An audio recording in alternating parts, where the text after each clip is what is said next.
For today's video ay samahan nyo nga akong gawin natin itong ating customized cake na may kasamang 48 pieces na cupcakes.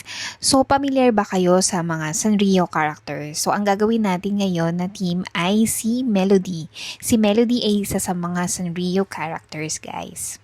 So, dito nga ay for the piping na lang tayo ng ating cake kasi na-coating na natin siya. At dito ay nassemble na natin ang ating 48 pieces na cupcake. So, ang color din ng ating cupcakes ay syempre nakaturno din ito sa ating cake.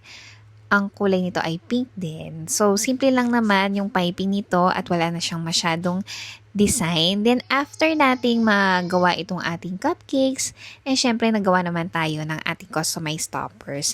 Itong ating fondant details na toppers ay nagawa ko na to nung ahead pa kasi nga isineset ko pa siya.